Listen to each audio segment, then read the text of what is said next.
know how to. One on two.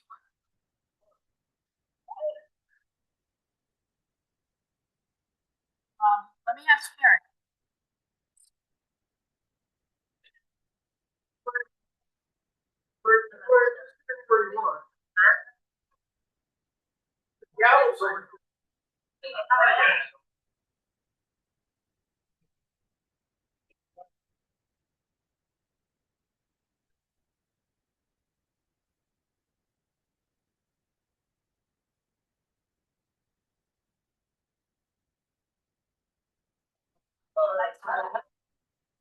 By screen.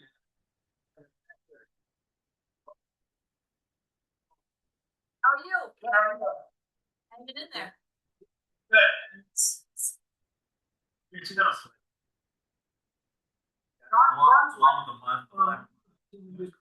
Just go to the edge. Yeah. Do that. Yeah. Okay, John, time.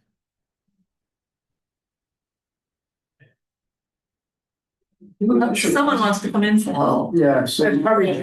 Yeah. There's so much. Just let her in. Honest, I want to be late. Can you let Jana in? I did. Oh. There she is right there. Don't know. She's not on Messalonsky Lake, I can tell you that. Right, she's out in California, she's at Brooklyn. Yeah. We're having extraordinarily hot weather this week. It goes in the 90s. Wow. It's not good. No. No. Over. Password said. Probably all the oil they're burning up. This life is good. Probably all the oil you'll find. Capital L-I-N-G. Throughout the whole southwest. Light, Light it's actually is, I mean, 90 in Lowercase Montana. I-F-E and then capital So it's going all the way I-N-S. the whole west. That's and then capital T. Thank You you. know, No grade I think kids. it's 80 in Montana, but whatever it is, it's hot, ridiculous. Got it. Somehow it happened. Okay. We don't know. but I just take both buttons and go. Just keep pressing stuff until, yeah, that's. Thank you. You're welcome. Okay. the amazing thing is my 7-year-old grandkid can just go. Hold on, about 30 seconds. Doesn't matter, he can't even read them, but he. Yeah, I remember he told me when I was growing up. You always do stupid. They, That they could just. Hey, does anybody know if Paul is going to sign on? Paul said, in email that he was going. He said he was, yeah. It was, yeah, that's our secretary, so, or Paul, our secretary, so he's. Basically important. Well, here he is. Well, Just. Matt, Hi, Matt. anywhere you want. You can sit So right at there in the the table. middle. You can sit at the table or you can sit on one of these chairs as you wish. Call somebody. Paul Feinberg is our secretary. Here he is. Yep. Hello. Hi, Paul. I don't see him. We can see the top of your head, but we can't hear you. Apparently it's cold in his house. Here I am. I'm in my Okay, office. Okay, just about to get started. Boy's about to go wrong. Forget, turn the heat on, Tom. There's no heat in my office. Today, Paul. Really, we represent different extremes on the continuum of weather, you and I. There's no heat here, so I'm cold. Gee, I see. And it's really, really hot out there in Berkeley, so. Yeah. Just hop a jet plane. Paul, do you have your note taker going? Yes, I. My what? Your note taker, do you do that in advance or do you do it after? Yeah, it's supposed to be recording. I hope it is now, We're- yeah. We're recording the meeting. There's no particular special Well, note taking. I think my note taker's here as well. Okay, as you wish. All right, well, good afternoon, everybody. This is our long-awaited joint meeting. If you'll excuse us for just 1 second in terms of the Belgrade contingent, we have one order of business to do this our own, which is just to approve the minutes from our last meeting. I will assume that we'll consider them with the few corrections that were made, including the one that I kind of dissed on an email. That was very clever. Oh, well. Anyway, anybody have any additional additions or corrections to the minutes? Motion to approve them? I'm motion As to approve amended. As a second, approve them as amended, okay, all in favor? Okay, thank you. So the minutes are approved and we can get on with the meeting. Thank you. So. What would you all like to? You want to start out with Yeah, an let's start with introduction of everybody? That's. With Bert, let's get Bert to say who he is. Hi, I'm Bert. I'm with the Belgrade Lakes Association. That's me. I'm Sharon Jeff with BLA, LA, okay, and our committee, working on that. working on our committee. Working on that. Okay, I'm Lenny Reich, I'm with the Belgrade committee, newly the chair, Pat Donahue was the chair for a number of years, but as some of you probably know, Pat and family have absconded to Portland and I have been the vice chair, so I got kicked upstairs here for a little while. And we're very appreciative of that. Yeah. Chris Bradley, from Belgrade. I'm gonna hang up. Oh, thanks. Matt Farragher, lake scientist at Seven Lakes Alliance. I've been helping out Rome Water Quality Committee for a bit, so here I am. Oh, okay, great. Sure, Tanya Rathina, Shoreline Zoning Committee, I live in Belgrade. Kimberly Dallas, also a Belgrade, part of this committee. Emily Van Egan, I'm a member of the Rural Water Quality Committee and I'm the secretary for that. And I'm Pete Callan with Seven Lakes and also with Maine Lakes, if there are any Maine Lakes questions or issues on their advisory board. Good. Are you also with the road committee? I am also on the road committee. I'm on every committee. And that's all you do, Pete? That's all you do? I take the hat for what I think I'm representing most that day. That's how I know which committee I go to. Stafford, I'm the chairperson of the Rome Water Quality Committee. I'm Larry Stafford. I'm on the Rome Water Quality Committee. I'm Cynthia Estheimer, a member of Rome Water Quality. Thank you all. And Bert, are you on the road committee as well? No, I'm Belgrade. You just, but you're not on the Rome, yeah, I know, you're in Belgrade, okay, so, okay. You're just- So the other members of our team that aren't here right now is Lynn Matson. Right. We don't know where in the world he could be traveling this time. We have Bruce. What's his last name? Halen. He's a new member. He lives out of state in the winter, so he may be joining via Zoom. We have a member from North Pond who is newly with us and contributing quite a bit. Melissa and Andy Cook, who was the ex-chairperson. So those are the people who couldn't make it today. Okay, and actually, Occasionally the our two people on screen should introduce themselves. I'm Janet Townsend, Belgrade Lakes, Belgrade Lakes and Resources Committee, also representing Friends Messalonsky. I'm Paul Feinberg. I'm the seasonal member of the Belgrade Lakes Natural Resource Committee. Yeah. As secretary. Yeah, our committee, the Belgrade committee is structured as the town has it structured so that there's one representative from each of the three lake associations that are within Belgrade. Three at-large members who are residents. Those three people, the first three I mentioned, have to be residents of the town. Then three at-large residents and one seasonal resident, and then Paul is the seasonal resident. I see. So, what should we talk? So yeah, look, I guess we should first explain what our mission is, because we're called the Water Quality Committee. So we have three main objectives that we're looking at under the umbrella of education. So our prime purpose is education in the areas of septic, shoreline, shoreland, so that would be buffers and that sort of thing. And roads being our top three priorities to look at. And so we have centers of interest within the committee for those three things. And we contribute to the Rome Reader, or Matt does this month, articles of interest that go in the Rome Reader, which is a snail mail piece, and it's also on our website. We have really dug in quite a bit on septic and supporting the work done out of Seven Lakes on gathering all the septic data. They had an excellent presentation from a UMaine student on looking at the age of the septic systems based on septic certifications and septic installation information on the main website. And then there were a lot of gaps, and they did it for Belgrade, they did it for Rome, they did it for Sydney, they did it for Smithfield.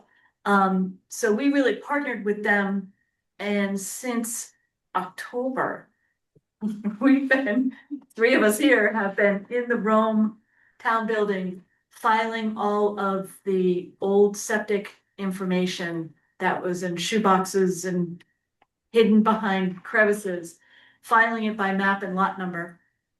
And now we're going through each and every map and lot number and trying to fill in the gaps or verify that the information is correct for age of system, size of system, flow of system, number of bedrooms. Because a meeting almost 2 years ago now with Bert was if we were going to look to try to figure out how bad our septic situation is, we need the data. So we're trying to get to the data, and the data that is from 7LA is for any property within 300 meters of the lake. It's not only shoreline, so it would include any tributaries feeding into the lake, which is good. So we're slowly, meticulously going through this, and literally we've been at least putting in 3 hours, 2 hours with three of us and some homework to get this information all pulled together. So we will then know how many homes in Rome have septics older than 1978, how many homes have no septic data, how many homes that were sold within the since 2000, January 1st, 2000, that don't have inspection reports as the state mandated they have. And we're going to send a letter to all those people to say you were supposed to get your septic inspected when you sold your shoreland home, and we don't have it on record. So far, we've only found one. Jeez, you explain that, as of the year 2000, that was a Maine requirement? state law that said if your property, shoreline property was transferred ownership, you must have it inspected by a Maine certified inspector, and that needs to be submitted to your town. As of I 2000? think it's 2018. But it's real, yeah, it's later than that. No, it's 2020, you're right, 2020. Oh, okay, yeah. Right. Oh, yeah. And it's not the seller's obligation, it's the buyer's obligation. 300, It's 300 the meters. bias, yes. it's meters. So it's So 900 feet.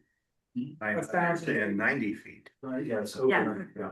So we've been searching for these elusive inspection reports, and we ring a bell when we maybe found one so far. Yeah. But apparently they may be locked in some email correspondence to the code enforcement officer. We're not sure what to do with this. Like, I've been to your meetings. What are we gonna do if they don't? There's nothing in the state law that says you're gonna be fined, penalized. So that's gonna be the frustrating part, and I asked our CEO, who has been unable to make most of our meetings, what other towns are doing with respect to this, because it's a state thing. And Rome doesn't want to impose any ordinance that would say that they would be fined. We don't know how many, we know how many homes have sold. Last we looked, it was like 178 or 180 homes had sold since January 1st, 2020, that were shoreland. But no one wants to impose any kind of fines on that. No one ever wants to hurt people for not following these rules. So I believe Cape Elizabeth does have. Does anybody from Seven Lakes know if, what other towns do as far as analytics? I spoke with our CEO about that earlier today. They inquired just what we do, we in Belgrade, and he said that when a property changes hands within the town, the registry of deeds sends notice once a month, once a month, letter comes to all the towns, what properties have changed hands in their town. And he said that it's if it's within the shoreland zone, a letter automatically will go out to them, informing the people that they are required, the new owners are required to have the inspection and have it filed, with the town. No mention about penalties or anything. And I said, well, do you follow up on those? He said, well, he said, yes, and he said, I follow up on some of them and I don't follow up on others. He said, he said most of the time, he said probably 80% of the time, that's all it takes. And, within a month or two, we have the information we need, or I get a call saying, this is what's happening and I need, who would they recommend and so forth to do the inspection or the repairs.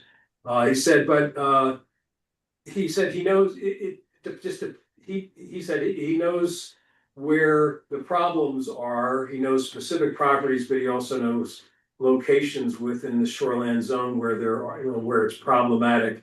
And he goes after those, but again, it's strictly jawboning.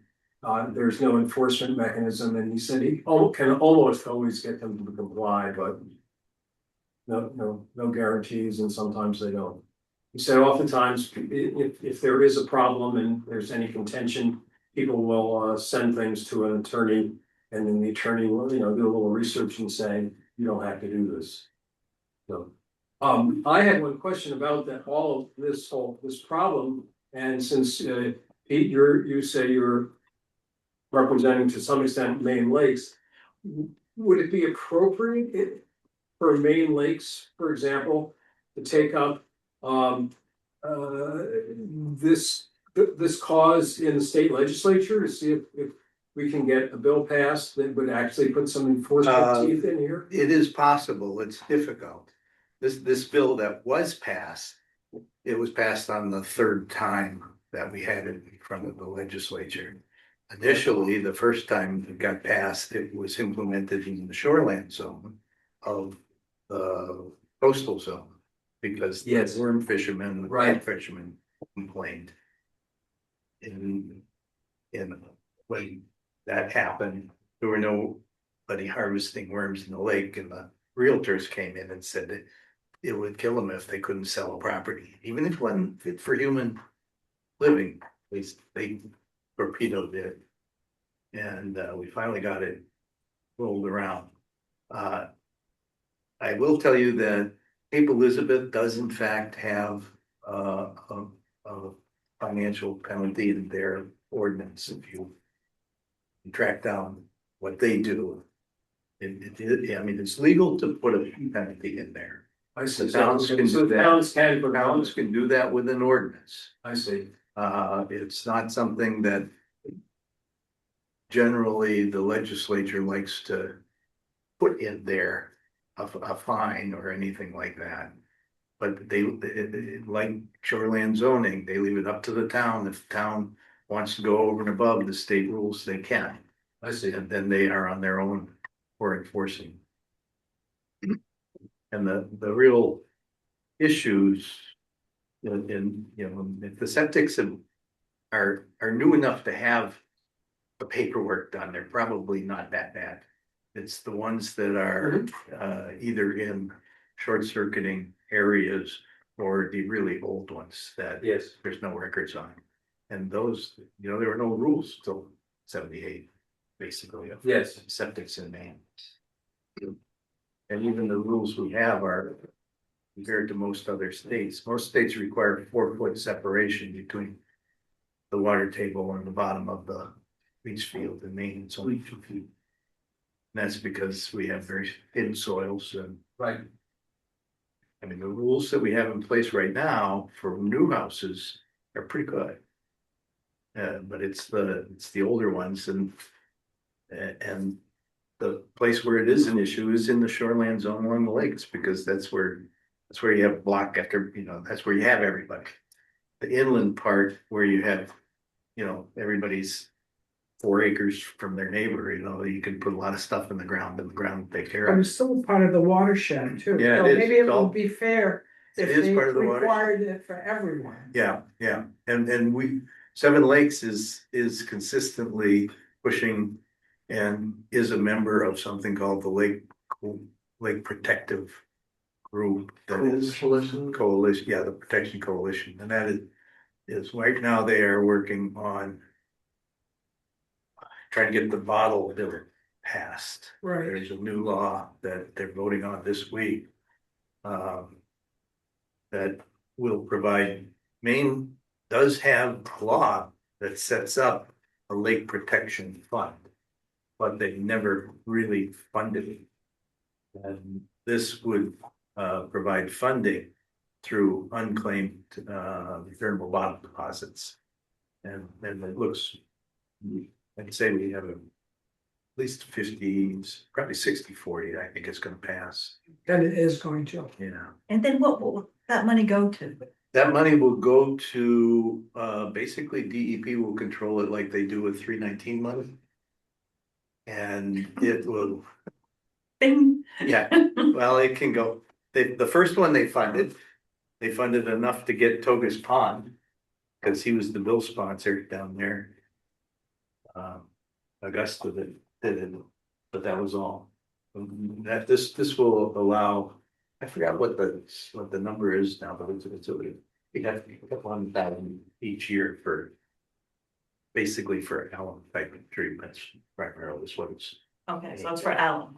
It's for lake protection. It can go to multiple different things, but it's been primarily alum is the target that most people are asking for. Because we've looked, and as far as, I mean, a lot of our pushback, even on the inspection, is that people don't wanna find a problem that's $40,000. The inspection's 400, maybe less. So that's why our planning board and our board of selectmen are kind of against forcing people to do anything that might uncover hardship.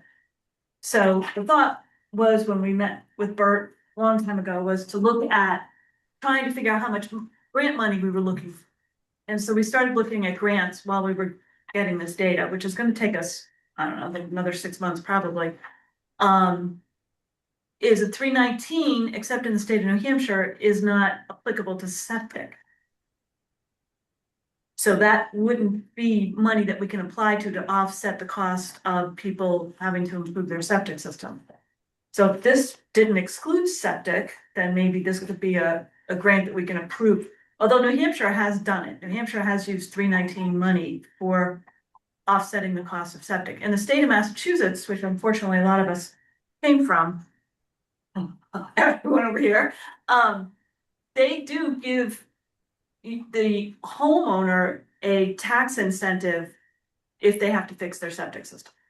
And they have very strict selling Title V that you can't sell your You can't house sell it till it's fixed. till it's fixed. Maine, you can sell it and you're supposed to fix it afterwards. Oh. That's It's a big that's difference. not the way we designed the bill. But the inspection that you That's have to way- get is, the new owner has to get the inspection, not the seller. So it's, caveat emptor, I think I was told. So Every other. we're searching for what's the next step with this. So we find out we've got, 75 septic systems that are probably in need of help. And at $50,000 a septic system, on average, how do we get funding for people who may not be able to afford it? That's what they are now, 50,000? Well, depending on your Depending on situation, the it could be, 30 to 50. yeah. Yeah. So One more. we'll go worst case, but how are these people gonna be able to afford this, and how can we offset it is kind of our next step. And we've spoken to people at 7LA about helping us look for grants. That's where we ran into a brick wall. We're thinking maybe the state could put some teeth to it if we join forces with Belgrade and with other lake associations to try to give this some more power to help us do something. Although we're not saying that septic is the number one problem in water quality. I was just wondering, it's 70 or 70 something septics across Sydney, Rome, all these towns? Is that the total number of your whole study? Rome. Ours is just Rome. We're looking Oh, at just all the Rome. Rome. Okay. And the 70 was just a guess. We don't know yet. We haven't crunched all the data. Oh. It's taken us, it will be a year-long effort by the time we get through it. To get all the data together in conjunction with what was done by 7LA to give us a lot of the data. But he took some, on any data that was missing, he just took an average guess, which was probably favorable. But still, the presentation is on the 7LA website. It's quite good to talk about. It shows all the areas, Great Pond, North Pond, Long Pond, and it shows plumes of phosphate or nitrates. Have you been to Mesolonsky? So let me update you. I was talking to Stuart last night at our Lake Trust meeting. And so, yes, they'll have an intern starting this summer that will do Mesolonsky and Salmon and McGraw too, and finish up. That's you? I'm not the septic guy. He's not. Yeah. You just do it. Yes. Stuart's got a little shorter hair, bulkier. Longer beard. Mesolonsky and salmon. I suggested, I'm a part, this is Should Paul say- Feinberg talking. My suggestion is my experience that we could spend the rest of the meeting talking about septic and we'll end up nowhere.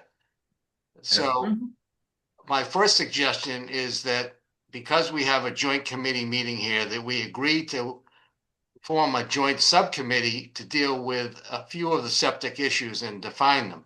The first one you talk about is the state statute.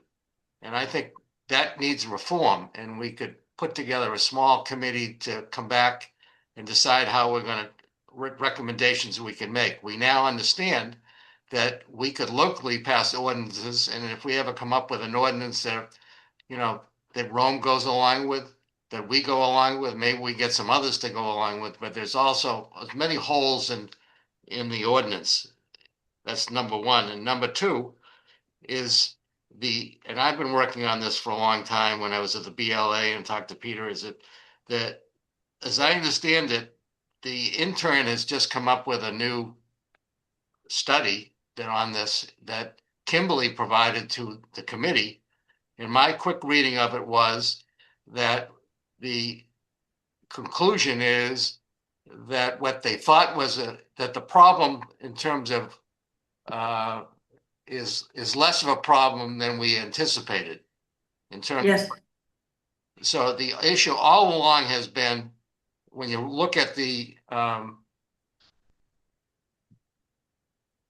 phosphate numbers coming from septic, each time we look at it, it comes down to be almost, de minimis, almost 4 or 5%.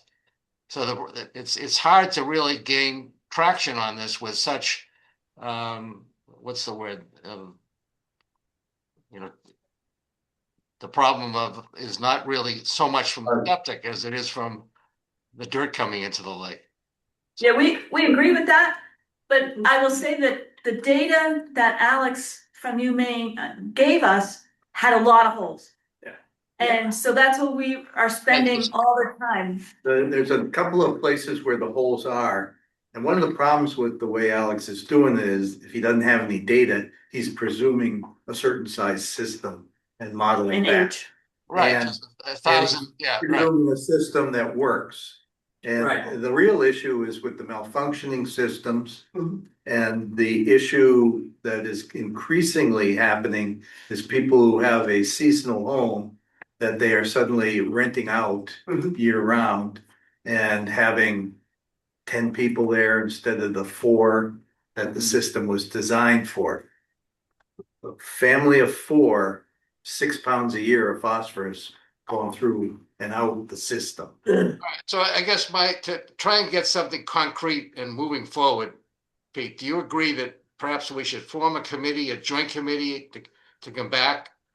But yeah, I think it's worth having both towns be talking basically the same thing to their select boards and planning boards. Right.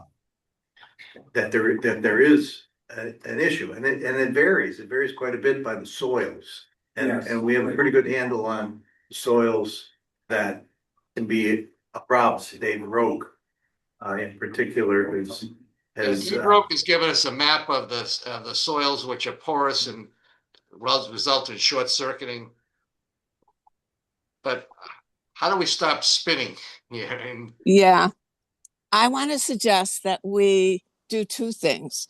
We focus on getting the data that we need in order to really say something. Because right now it just sounds like we got a lot of ifs and maybes. On the other hand, as educational, I don't know, as an educational perspective, why don't we as a team and get other towns? So together we should state the state rule. I don't know how many people know it. We should say that as this town, and if we can gather more towns to say, we support this rule, and as a result of not abiding by this rule, the following things are happening to the various lakes. In other words, give some history, but publish this in local papers as a coalition of towns. Maybe because we can't get the individual towns to work independently, maybe we could, through educational networking, push the towns to work on this and then agree to move forward on some ordinances. Because otherwise, we're just trying to get people to do what they don't want to do. And we have no ability to create that unless we create an environment where people other than ourselves understand the ramifications of these things. So I would just like, if we do a committee, I think it should be a committee that figures out how to get the word out via newspapers, I don't even know what else. I'm not a great mass communicator. the committee, Jana, the committee needs to draft a new ordinance and present it to the planning board, and we need to move jointly ahead, and we have to get some political force behind us. And we're all having the same problems with going through the gateway of the planning board. And so we have to gather some political force, and that's why I'm saying the more committees, the more towns we can get involved with, and maybe model it on Cape Elizabeth, the better we are. Well, we should definitely get more towns involved, but I really do think we need to publicize what it is that we're doing to get that political support. People don't know we're doing this, and people don't understand if we're doing it. If they were here, we were doing it. Why? I would just mention that there's groups with lake associations that are currently, maybe not today, but are in the process of meeting with the Oakland CEO to talk about septic system issues. And so we might be able to get Oakland to come in as well. I don't know exactly how that would work. They do not yet have a committee like ours. What we're working on is trying to get, develop a committee like ours in Oakland. But don't they have an environmental truck that runs around Oakland? What is that? Don't know. A truck, and it says environmental of Oakland. Sorry, know about. I just saw it last week. So can we is there a way to, in this process, to have a committee that's gonna work on the septic ordinance and invite other towns to participate with us? Is there a way to move forward with this rather than that's what I'm asking, is can we as this joint committee vote to start a small committee and, in a way move forward so we have some concrete movement here? So Paul, the Rome folks were saying that their government doesn't want to impose any pain, monetary pain on anybody. So, we've tabled our septic ordinance, waiting for Level to develop theirs, and they got shot down or they ran into a roadblock. And so, according to Dave Roque, they haven't gone anywhere. So, I just don't see us putting together an ordinance. I mean, I don't. think Well, I'm we just should- saying, if you take it small, take baby steps, just deal with Yes. reforming the state ordinance about this transfer, where there's no teeth to it, there's no sanctions to it as a beginning. And I agree with you, Chris, because the next step I wanted to say is that from our committee's point of view, the biggest problem we have in terms of the loading of the lake is from runoff. And you've been a champion of the buffer zone. And I think that should occupy our minds in how we move forward with that. Okay, somebody else wants to say something there. She's been trying to say something for a Well, while. I've forgotten the other four, but. No, the education piece is very important. And for well over a year, close to 2 years, the Rome Committee has been pushing out information both through the town newsletter. And for example, at our annual meeting just this past week and voting election day, we had a whole table set up with materials collected from 7LA, from BLA, and all that we produced ourselves. So we are putting a public face on so that the issues of septic was focused last year. This year, it's been the buffer zone. So it's necessary, I think, in whatever small grassroots way, and especially by sharing information, that we do push information out. And certainly the Maine state law is something that we should all coalesce about. And previous question was about, Jenna was talking about the town. But are you meaning we need to get town administrators talking?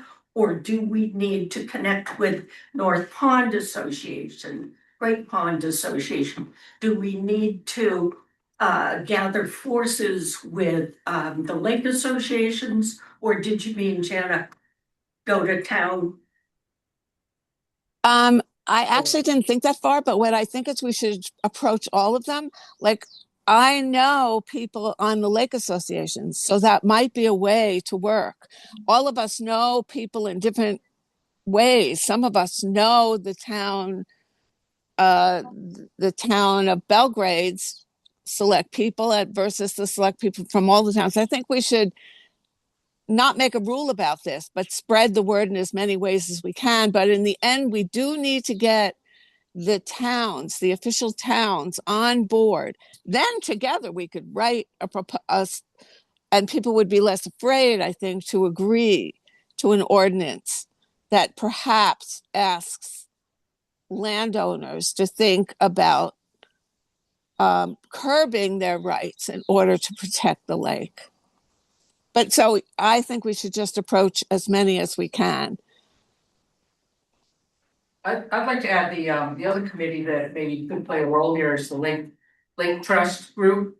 Yes. That committee has representation of all the lakes in the Belgrade watershed. And it meets every other month. We just had a meeting last night and Matt did a great job with that.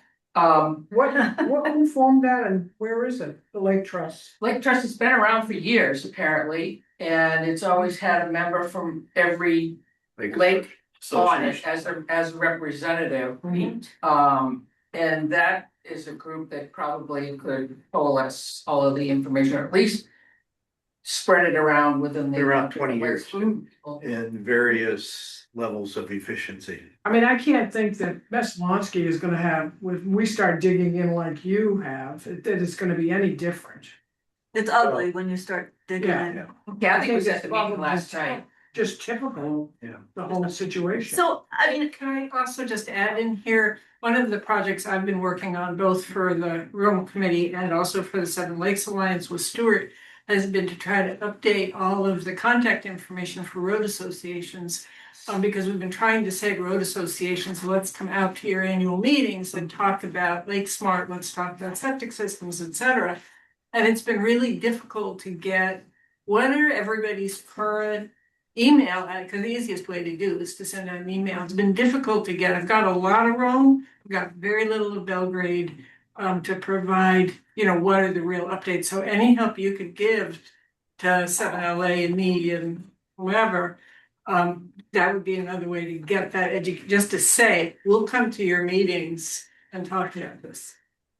Yeah, I think, so in our 3 areas of focus, not to say one is higher than the other, we agree, septic isn't apparently as big an issue as we thought, which is great news, but still is not. It's definitely the roads and the runoff as number That's one. still a big number, And the buffers. the 15%. It's something we're not neglecting, so from what we just said, it would be nice, and maybe Lenny and I can be the head people to say who within these 2 groups would like to be on a septic group.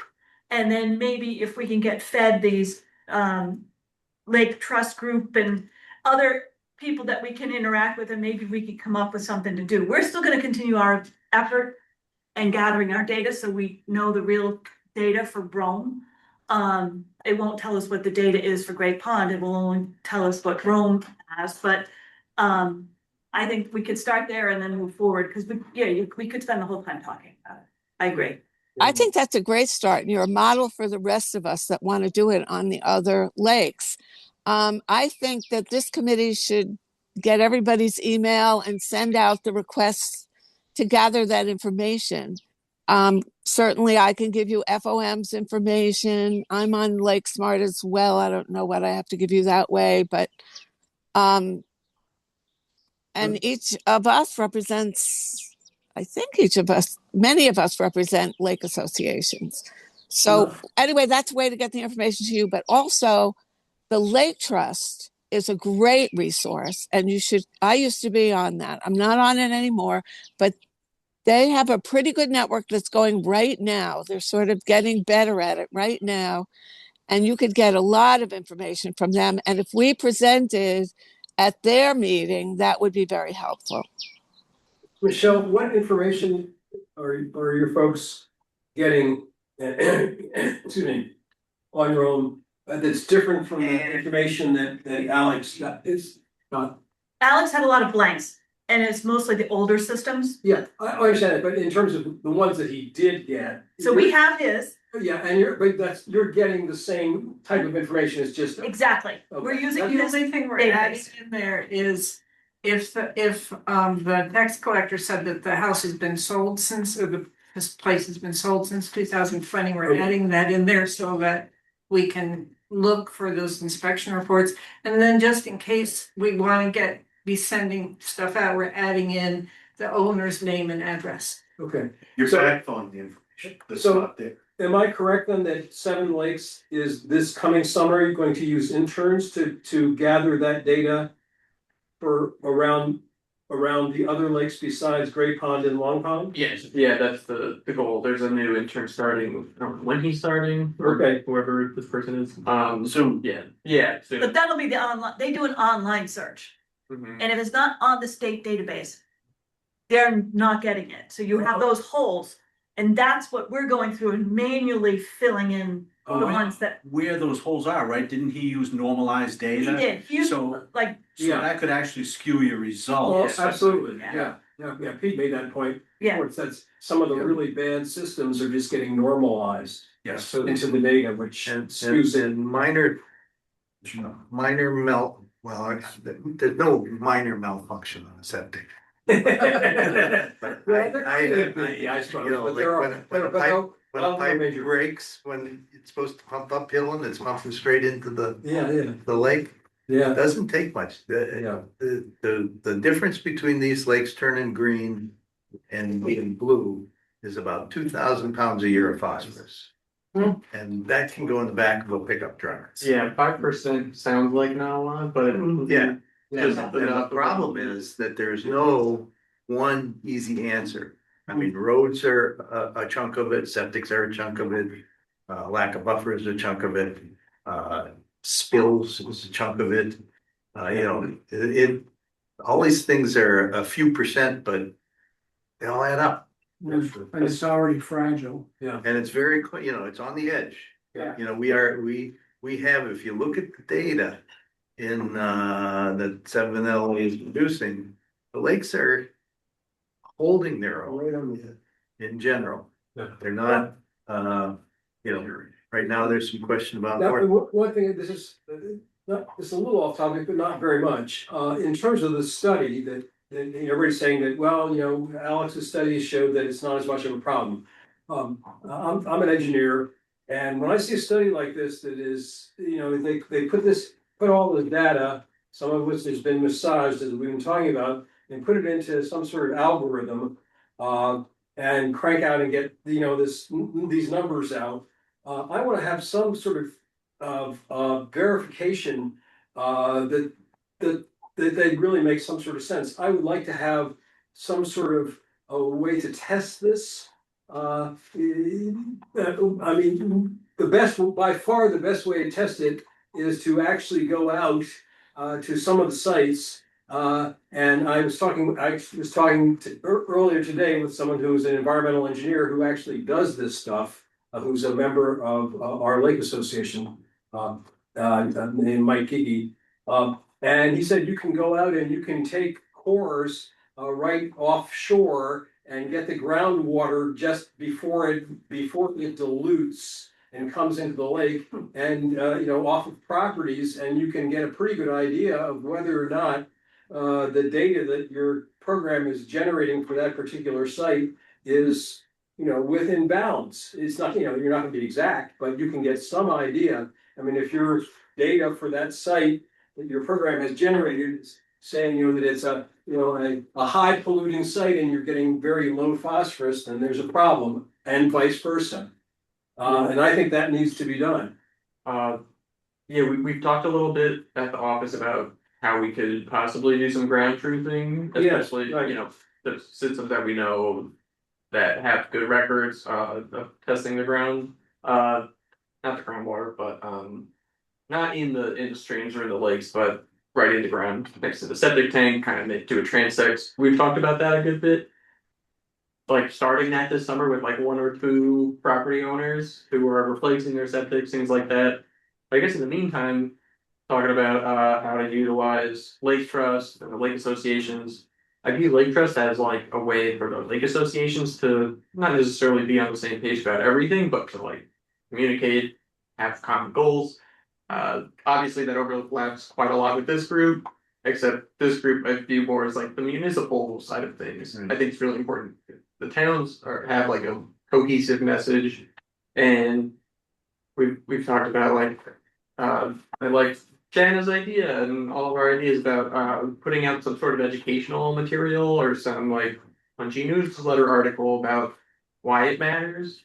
Obviously, there's the impact on lake water quality downstream. I feel like another big piece of it, like Pete said, when things go wrong, they go really wrong, and a lot of people also have well water, and what's the interaction there between the septics and your own drinking water? Just thinking of ways to like make people aware and care without like scaring them or threatening to find them. In a lot of places like New Jersey and Pennsylvania, where I've worked in the past, they're much more populated. And they, Doylestown, Pennsylvania, if you really want to see your model ordinance, go to Doylestown, Pennsylvania, and look at the septic ordinance. It's way past what Maine's ready for, but the whole town is divided to 3 areas, area 1, 2, and 3. And you have to have your inspection of your system every 3 years, and you have to have your well tested at the same time. And so when they first proposed it, everybody was, you know, oh my God, what are they doing? But the people who do the septics quickly found out that if everybody in the whole neighborhood has to do it, they can go out with 1 truck and do the same thing for a third of the price or half the price for everybody. And then they're using that data to figure out where the systems are working and where they're not, and where the sewers have to go. They're putting sewers through the whole town, right? You know, they've been doing it for 10, 15, 20 years. But, and that's, we're not quite there yet, but in those places, the wells are tied. Cause you have to do them at the same time, and they actually have there's a fee you have to pay if you don't get your paperwork in. You billed for it. What town is that, Peter? Doylestown, Doylestown. I don't think we're getting off the topic of septic. Yeah, No, but that's what ultimately, Oh, no, I- your I- idea about tying the wells together is a good one. You know, cause you should be testing your well at the same time you're testing your septic. but I think we can, to further it, outside of taking up all this time, we can try to get between the committees a working group that will Sure. be interested in the septic aspect of it. I don't wanna take away from the next area that we've been looking at, which Emily has started, is lake association, road associations. We ran into a big, everyone saying someone else has the list of who are the road association commissioners, and it's a mess. There's no way of communicating with all of the road associations to try to help them with education. 7LA has a great seminar that they have every year, every other year, but a lot of these people don't even know. I mean, it's advertised on 7LA, it's advertised in a couple of places. It's every 3 years. I think it's every year. Every year. I believe it's twice a year. Twice a year. And what is it? Road workshop. Camp Gravel roads. roads. Yeah. It's a requirement for contractors who work in the shoreline zone to be certified by that. And it I also don't think that that's teaches. common knowledge. I think so either. So again, that's why I said our big umbrella is education, and how we could get this education out by working with you, by working with BLA, by working with 7LA to just flood these people, because we don't know these road associations, and so we're trying to figure out a way to communicate with them and even connect them, because we have a huge road association in Wildwood, and we have equipment that we could loan out to people that we don't really even need, and everyone can benefit from each other's knowledge. So And there's also opportunities for 319 grants to modernize your road, put the proper surface material on there, put buffers up so that you don't have direct runoff from your phosphorus from your dirt roads directly into the lakes. So there's a lot that can be done in that regard. And some of our road associations, the one that we're on, have gone through, some of those steps. And we work closely with 7LA to get grants to modernize our roads, to fix our roads. But that's an education that can be transmitted off to other road associations, so that they could do likewise, right? And, I know we talked about buffers, and buffers are very important, but that is one mechanism to combat direct runoff of phosphorus into the lakes, right? So, and modernizing your roads so you don't have a road that goes straight down a hill, and then during the first rainstorm, it just runs right into the lake. So So- you had said, Jenna, that you're on the Messalonsky Lake Smart group. I'm on the, where's she? I think she said FOM. I'm not sure about. Yeah, she's on Messalonsky.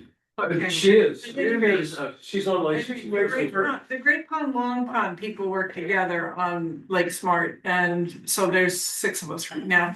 And it's somewhat of an effort to go, because almost all annual meetings are Saturdays and Sundays. But we have found that if we go and presentations about all the Lake Smart stuff, but it includes runoff on roads and septic systems and board, all those pieces. So there's just so many opportunities for doing the education, just takes time. There's a lot of people. If I can just follow up on the idea of road associations, I'm also a road commissioner, and this is the season. You have to give 30 days notice, and my association meets every Memorial Day. And I just came up with the idea of how to get all these road association commissioners, maybe to get in touch with the contractors, because the contractors are doing all the work in Maine, and mainly, is that a way so we can put this together? And because we need to do it right away to get. I mean, I'd volunteer to start talking to some of the local contractors and get a list.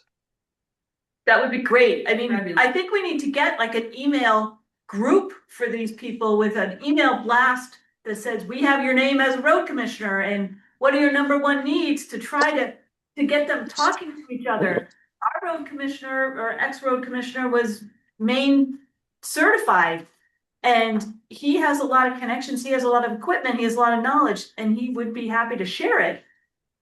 7LA has been our partner in this, is quite heavily in finding money. I'm just gonna say I can ask Lynn and Stuart if they have lists of road commissioners. No. I feel like Well, they don't. that's what Stuart and I worked on. So Stuart had a spreadsheet that Charlie created back in 2011, and that was the last time it was updated. Okay. So when I'd call the phone numbers on it, I'd get this number has been decommissioned, or, you know, someone would say, well, that person died 10 years ago.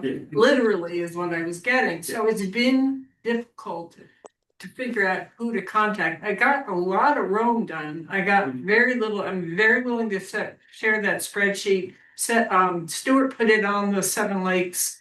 I don't know. There's a way to access it. Through Seven Lakes to update it, because then that can be our avenue for reaching out and saying, if you're interested in Lake Smart presentation, if you're interested in the gravel workshop, if you're interested in all of these educational pieces. But I'd like to it's add that, not complete. it's more than just road associations. There's a lot of properties that just go straight in with a driveway that might be 500-600 feet long. Mhm. Where's the education for that? You know, we see a lot of that. That's true. Yeah, it's And true. not all road associations are a legal road association per se. I live on a camp road and we're very diligent about grading and crowning and paying attention and make sure there's nothing on the edges. And we are unofficial. I mean, we have one person that collects dues from everybody, but you know, it's not a legal entity as far as the road association. So not all of them are gonna be out there as far as emails concerned either. Well, I will, Road association law, all you need is 4 people on the road. On the road, form an sure. association. Yeah. And it is actually to your advantage to do that, because then you get legal entity and legal support and come under some state. I was Yeah. the person who collected the money for Hathaway Lane, and discovered my son-in-law actually discovered that made me the person who was liable for the entire road. And I said, we're forming a formal road association. I want to be responsible for. Yeah, the gravel road workshops are open to everybody. The 319 money basically rotates. We have at Seven Lakes, we have 5 separate watershed management plans right now. And each watershed management plan gets 319 for a 2-year period. So one gets it for 2 years, the next one gets it for 2 years. So it's on a 10-year cycle. So you can get the knowledge on any of them, but you need to be on the right road to get the actual 319 for the particular, you know, if there is 319 still. That's the other thing, is call your senators and well, to the thing refill the EPA budget. thing that we learned through a 319 grant with 7LA last year on our roads was they switched to a different material. And it's granite, round granite instead of bluestone. And I can tell you, after watching this winter, which was not our best winter, it's holding up really well from keeping the crown and the potholes. Now, it's only year 1, potholes sometimes it take another year, but the granite is really hard. It did have a lot of dust because we didn't have a lot of rain, but that kind of information could be shared, and I don't think it was more expensive than bluestone. No, it wasn't. He's the treasurer of the road association.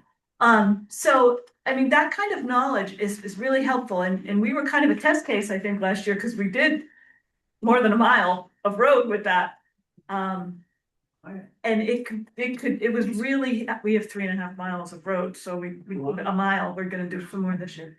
But that's the kind of information we have to figure out how to share with these road associations with a pitiful mail list. Yeah, well, that stuff is evolving too. I mean, Yeah. all the contractors who work in this area are constantly trying to make improvements and it's a slow process and I've been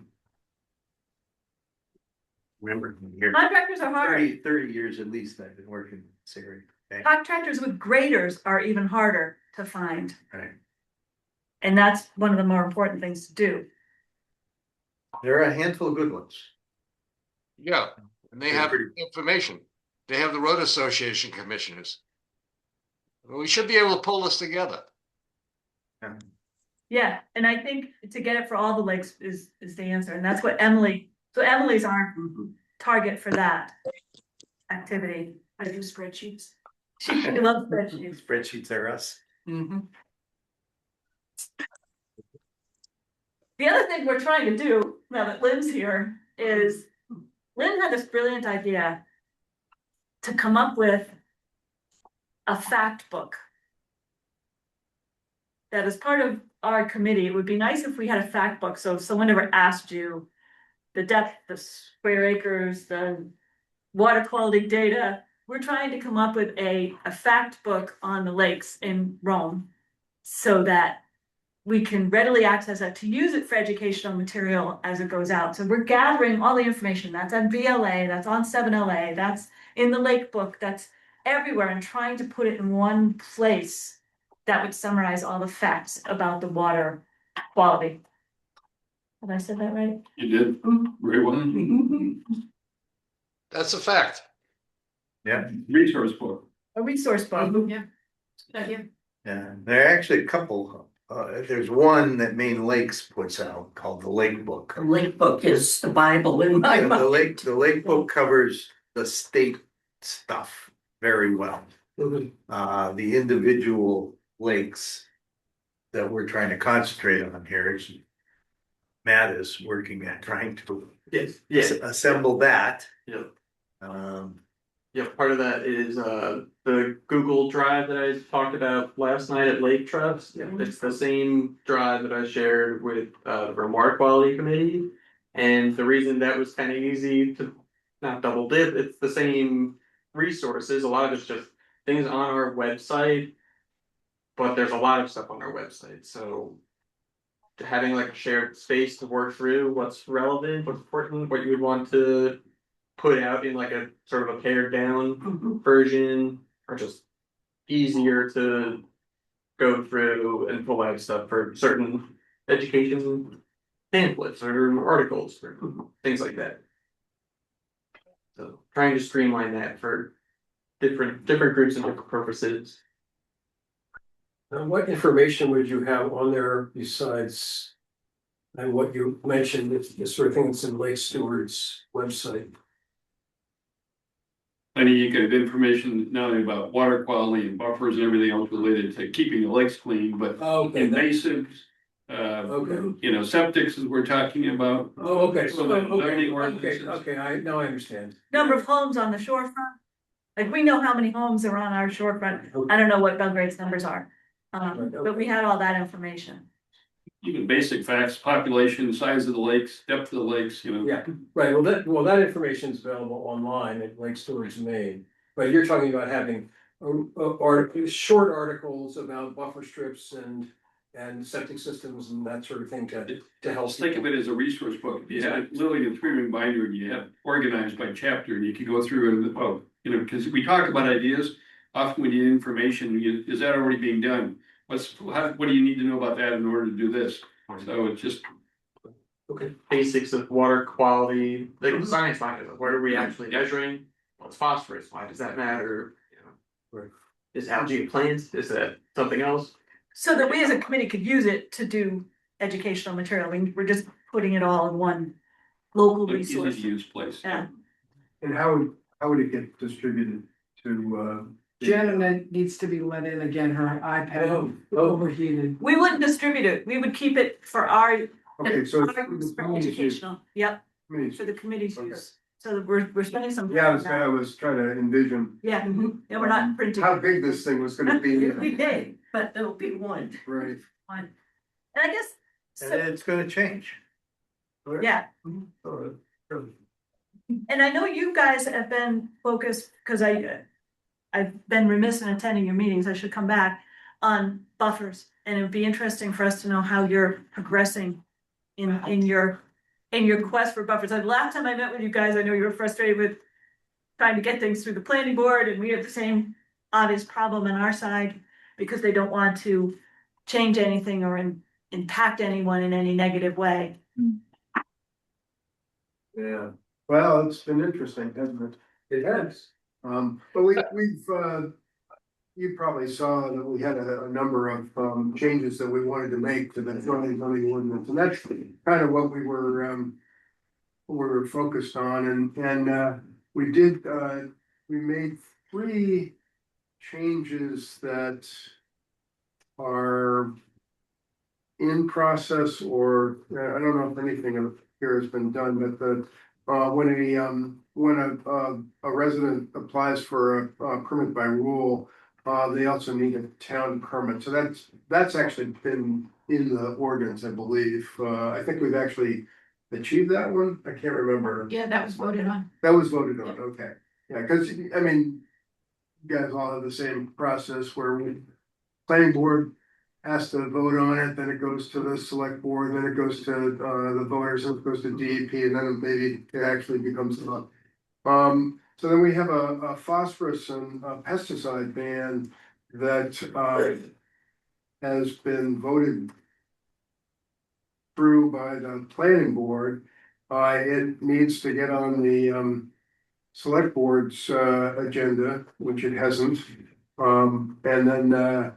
And then the other ordinance change was notification of abutters. So we kind of all know that on the lakes, we're all sort of keeping an eye on what's going on, you know, by our neighbors. And so when somebody actually applies for it and receives a building permit, typically, I'm not sure if there are any other permits, but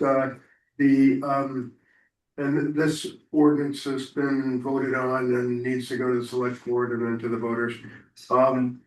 The abutting landowners would receive a notice with a copy of the permit that's been issued. So it's not an opportunity for your neighbors to go to the planning board and speak against the application. It's just a notification here. This is what's going on, you know. So if you see somebody with an excavator next door, you know, you should have a copy of what their scope of work is. So those are the things we've worked on. And we really prioritized a buffer ordinance. And we've talked to the planning board a couple times on that one, and I don't think we're gonna make it on that one. Is that too skeptical, or I don't know. I'm not sure where we are with it, frankly. It's been discussed and batted around and sort of tabled. And Which one? the buffer, the recovery buffer, the recovery buffer, that sort of no mow recovery buffer. I'm not sure where we are with that. It's just been completely frustrating on that. You know, the buzz is that we're not gonna go anywhere with it. We were trying to get, if you applied for a permit to build a garage, let's say, and you had a lawn running right down to the lake, the ordinance specified that you would have to stop mowing, create a buffer strip along the lake between the lawn and the water, in return for that permit to improve your property. And that's kind of what we were pushing for. Are you trying to base it on new impervious surface being created in the? Because there is language. We were trying to we're trying to mimic the city of Auburn's. They, you know, have a very, you know, with their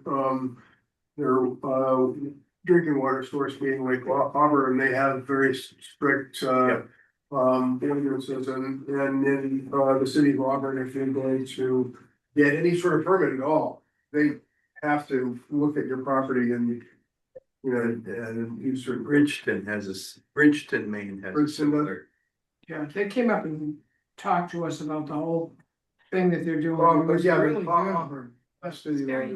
They have a good town though, and they have a lot of, Yep. you know, they have a whole group of people that they pay to do that. Yeah. I can tell you that Booth Bay Harbor, Booth Bay? Booth Bay is getting ready to move a whole road away from the lake. Land Trust is doing that. And create a lot of runoff. They're, well, it's on the edge of the lake now. They're moving it in away from the lake. That's also a drinking water situation. I think it's Lake Knickerbocker.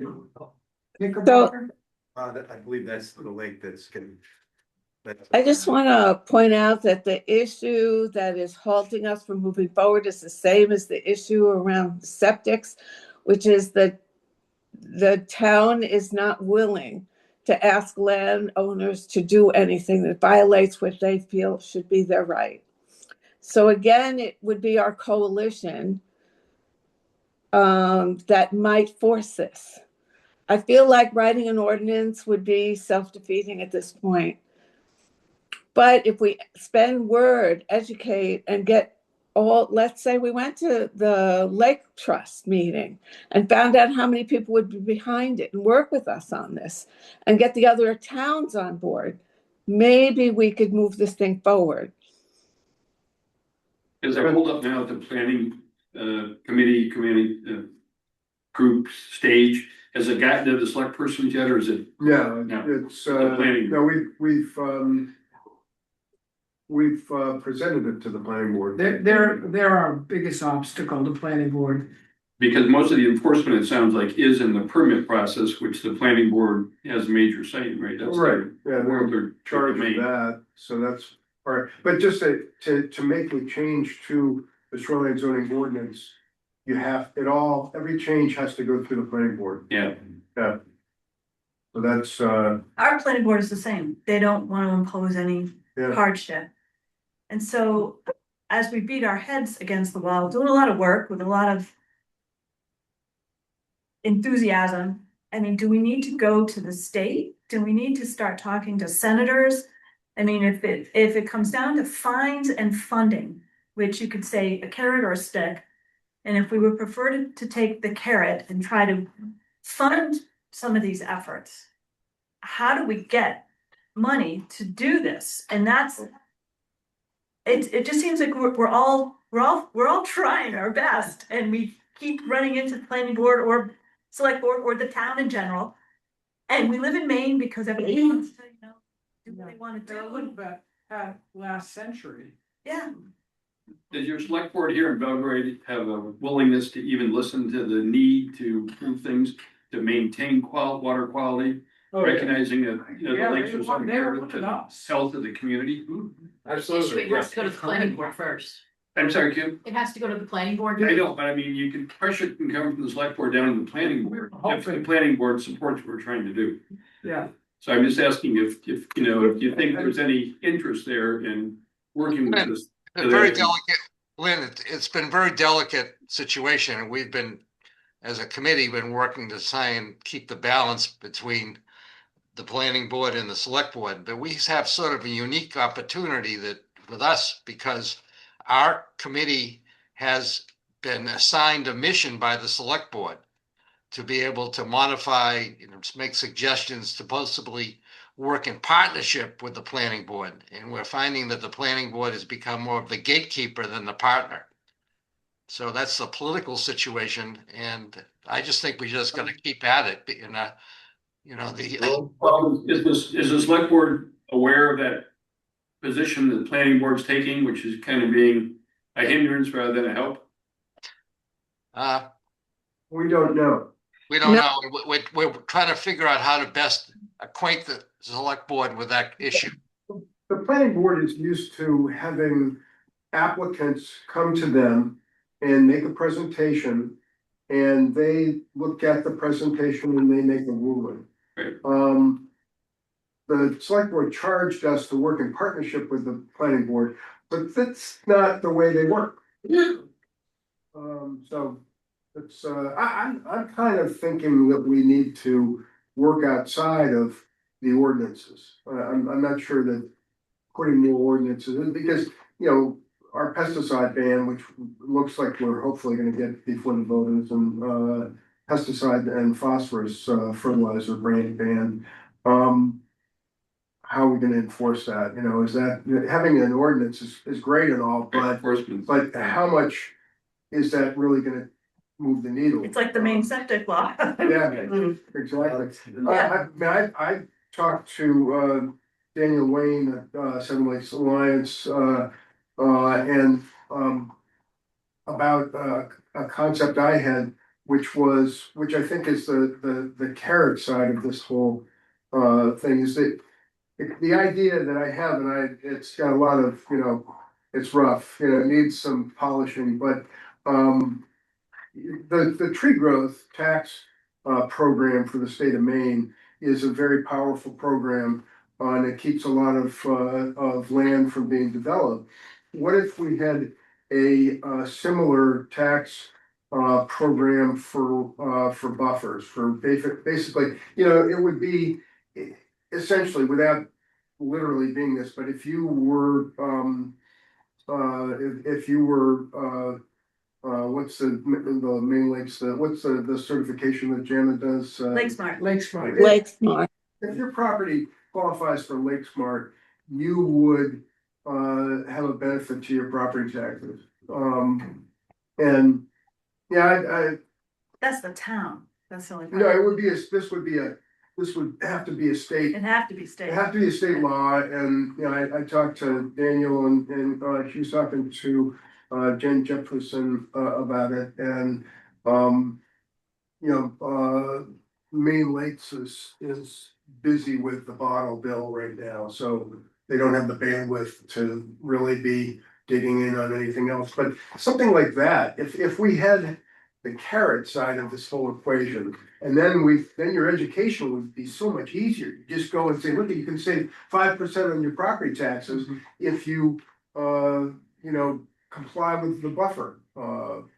There are places where I mean, North Carolina has some rules like that, as does New Jersey.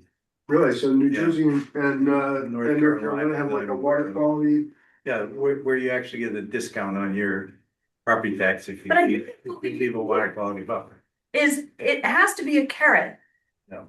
Since the planning boards and the select boards really don't want us to stick people, then we have to come up with a way that they give them a carrot. And it can't be like the Maine had years ago, where if you're making less than $20,000 a year, we'll give you 5,000 off your septic. It's gotta be something that's, you know, reasonable to say that anyone who does it should qualify to get something, but it's gonna have to be the state. Rome can't afford it. Our tax revenue isn't high enough that we can give someone a break. You'd be surprised. Yeah. Chris, that idea has a lot of merit though, in the sense that, I think Lake Smart, when it's really working well, is about education as much as anything else, about educating property owners about how to be good lake stewards. And if there was an incentive to reduce your taxes, we'd sure have a long list of people waiting to have their property at Lake Smart. And learning about. And learning about being good lake steward at the same time, right? Some does carry some pride, but I think it's gotta be a money carrot. It's gotta be something. We even talked about maybe highlighting someone who did put in a new buffer in the Belgrade Lakes newspaper and, you know, saying, look at this. Of course, people are gonna say, oh, they can afford it, you know. So I don't know how good it will work, but I think it's gotta be a positive money thing and it has to be the state. I mean, some people do it by themselves, you know, and year after year, they do a little more. Offer, that's the education taxes and getting it out there and incentivize the people. You know, the stick is not gonna work. No. My wife's chairman of the planning board, Belgrade, Lenny's wife's chair. No, she's not chairperson. It's not chair anymore, All right, that's fine. So Well, they it's do, on the select. they do. But yeah, I think we have to, and in order to get the carrot, we have to go to the state level. So I think we have to up our game a little bit and stop playing in the town level and try to get up to the state level. Or we're just screaming into the wind. Another thing that we've talked about at Seven Lakes is sort of retrospective. Okay, we've been doing 319 projects for however many years or decades. What worked? Like, can we go back to those sites and see like what plans are still holding up? Is it the neighbor plans? Did someone else move in and rip all this out? But that seems like a good opportunity to go through and really showcase what we do want to see from a good lake shore property owner and kind of give them like a gold star, whether it's like a Lake Smart plaque that goes in the driveway or not, just a shout out in the newsletter or something, or pictures of their place. Because I don't know, there's a lot of big, beautiful green lawns on a lot of the lakes that we're on, and I don't know, I feel like some people would happily pay more taxes to be able to have that. LEA down in Bridgeton they have a pontoon boat they take out with a bunch of kids on there. Yeah. And they do a Lake Smart group, and then they got a Lake Stoop, and the kids go.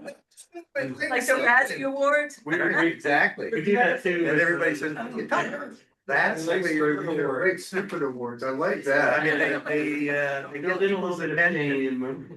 It would, to be on the wall of shame. We have sometimes, Bridgeton, we have sometimes had people come and ask if we got Lake Smart years ago, we want to know if clients, that's been a really nice thing to see. Yeah, well, The standards have changed. Yeah. And so, it has been, but it just means it's a lot of work for volunteers. It is.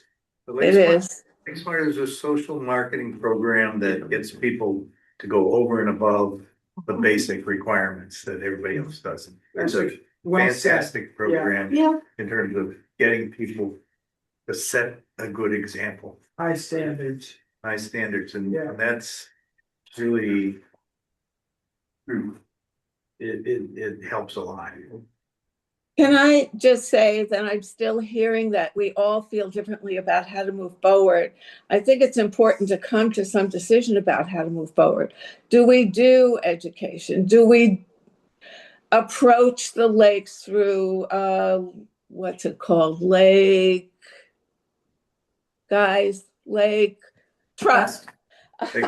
Do we go to the towns and try to elicit a collaborative support?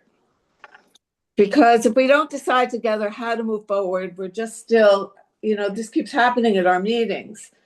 And maybe we need to divide into 3 committees: people who want to work towards going to the state, people who want to do an educational approach, and a more networking approach through the towns and the lake associations.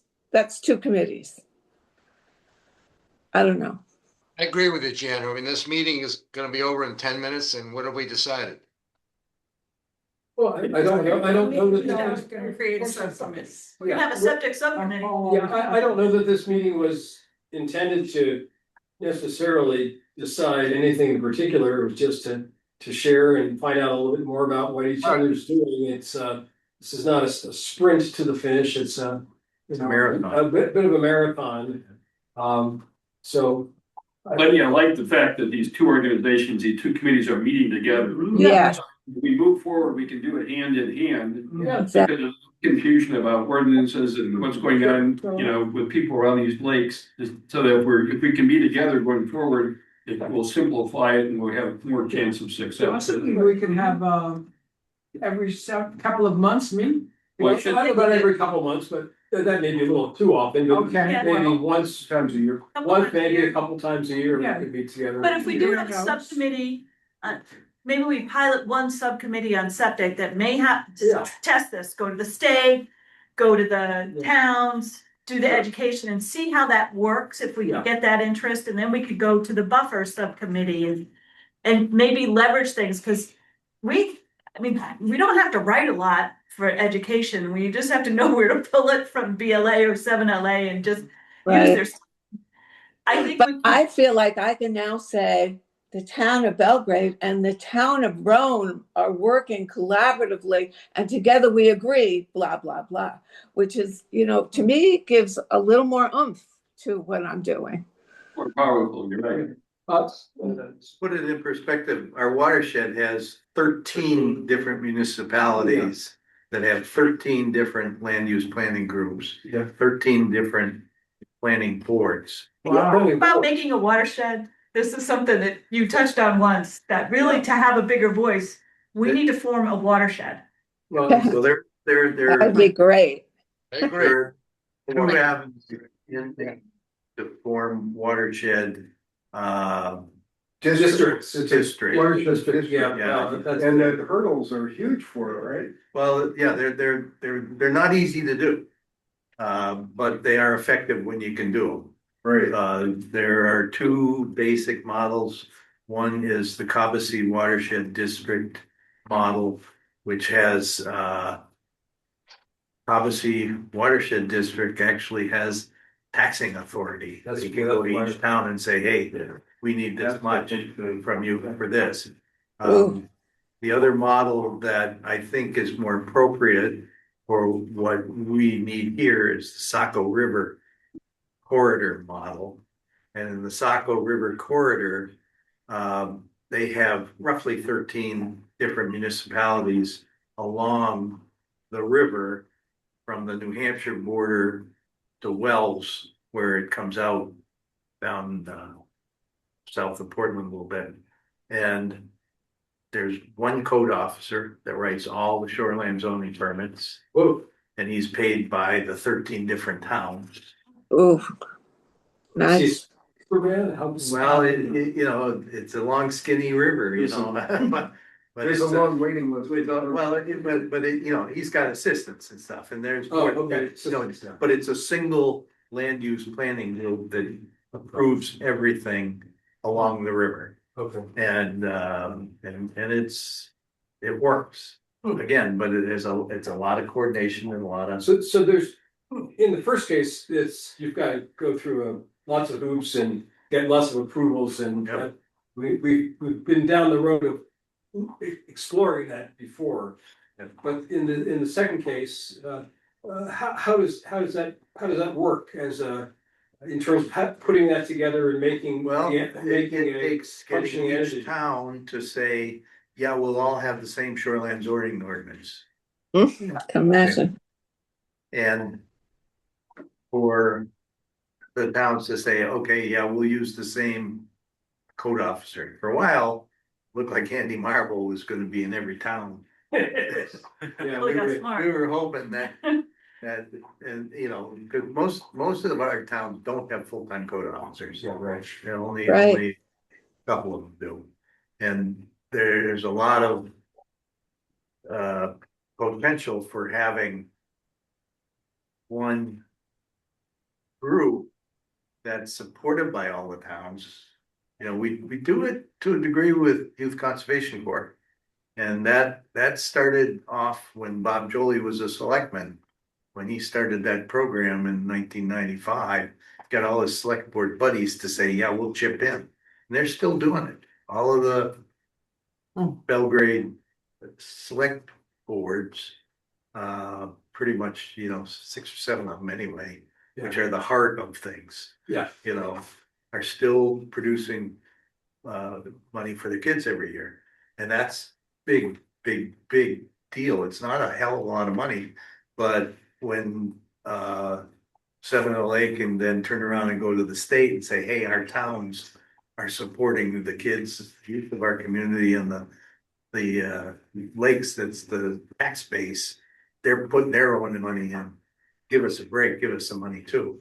And that's how these state things get passed, is by the town saying, hey, we're here to testify that we need this. That's how the bottle bill is gonna get passed. You know, when Maine Lakes asks somebody to just write a letter or come down, you take the time to do it, it makes a big difference. Maine has a part-time legislature, which is kind of a pain in the ass sometimes, but it has some advantages because they have to be out and talking to the people that support them to keep doing, and everybody wants to do what their people want, at least most people. One other thing we could do, which is maybe one level lower than the 30-mile waterway, is what we have right here, which is the two towns on the two town committees getting together. We're working on forming a committee in Oakland. Yep. And I don't know if you folks could think about working on getting a committee going in Smithfield, for example. I don't know, is Great Pond, I mean, you butt up against, Rome butts up against. Mount Vernon, probably. Yeah. We would get Mount Vernon for long pond. Or one of the other towns, there are 13 towns in the North Pond. Belgrade Lakes. North Pond, we have Pete- North Pond Yeah, North. Association. Yeah, as Pete mentioned, there may be 5 or 6 of those have most of the waterfront. If we could get those 5 or 6 towns to have committees like this, then we could all, instead of 2 of us meeting here together once or twice a year, we could have 5 or 6, if we have to do that on Zoom or something, but we could, we maybe have a little more heft to our voices if we had more committees. Well, I think it was good initially. Me and Pete used to come, Lynn used to come to your meeting to just, say this is what we're doing as a quick 5-minute and listen to what you guys were doing. And for a while, Pat was coming to our meetings.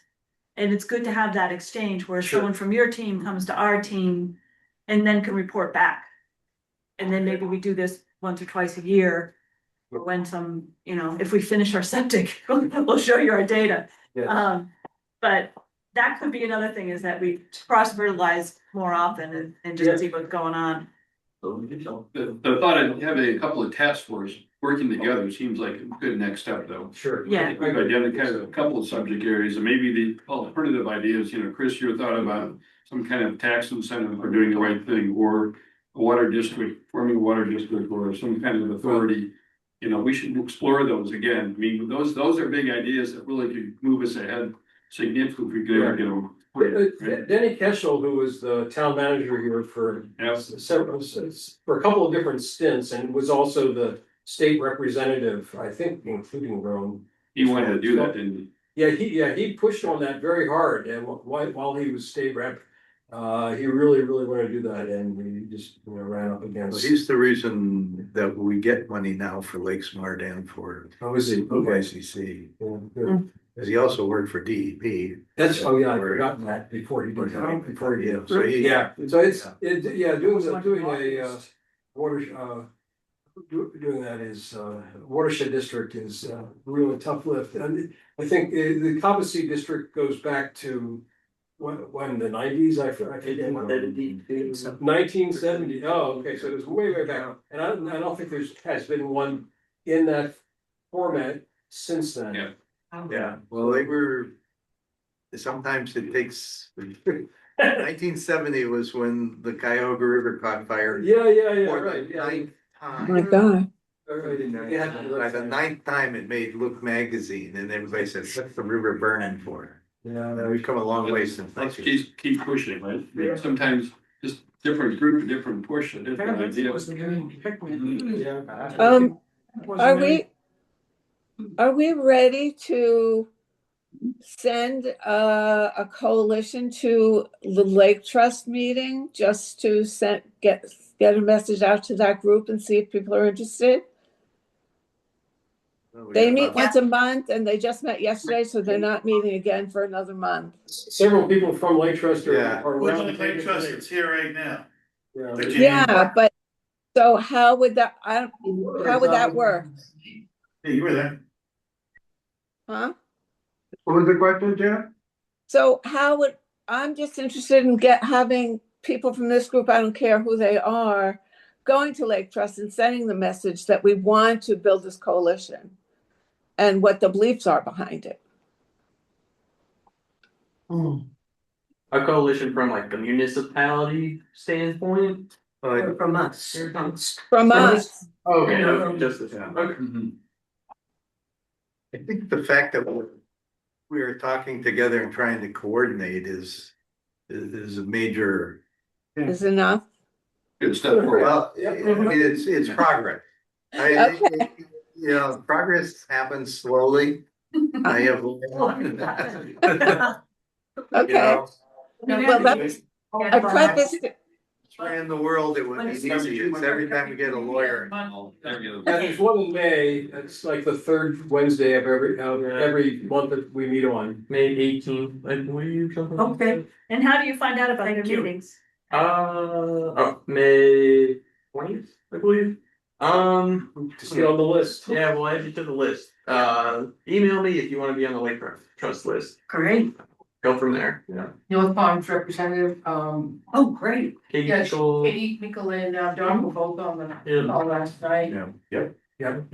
So while we're on the subject of getting involved, the Maine Lakes annual conference is in June.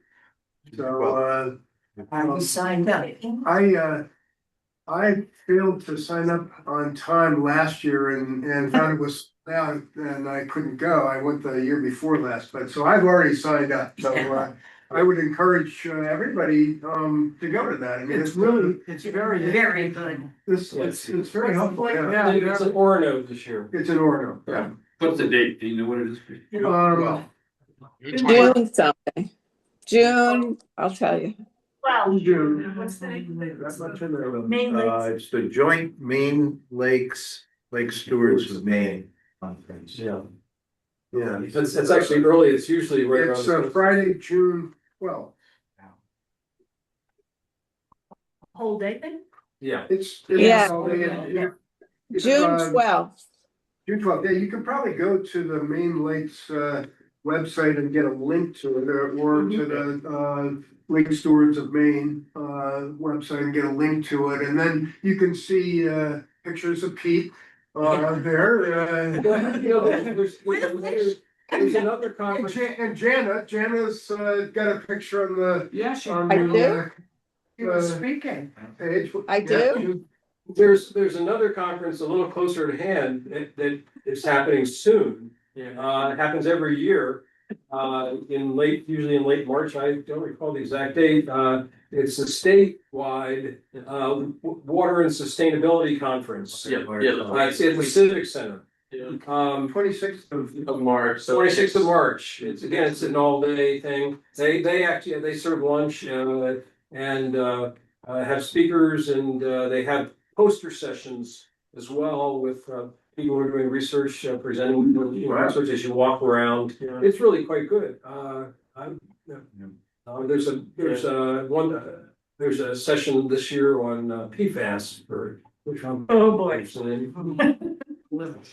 Yeah, they usually do. There's a lot of good. I go to A lot of good stuff. It's well worth going to, and it's just down the road. So. I think Brady is well. There's a land trust conference coming up too, in the April, but registration opened yesterday.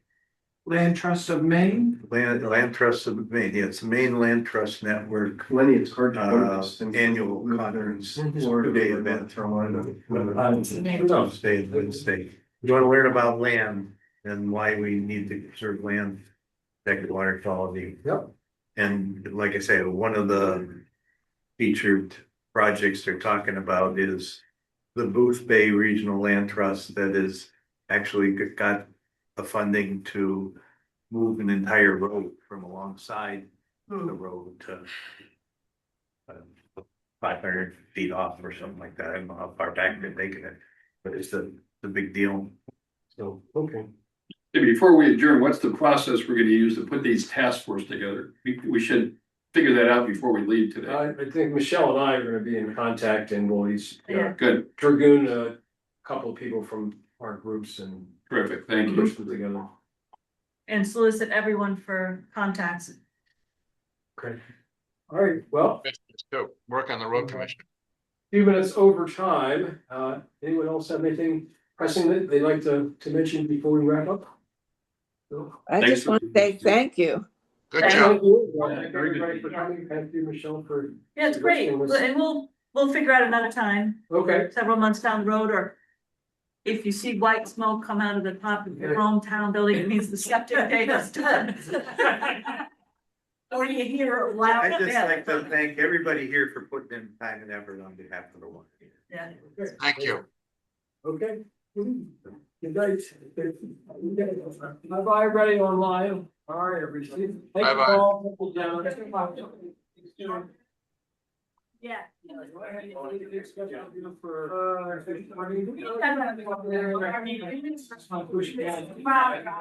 For. Guys.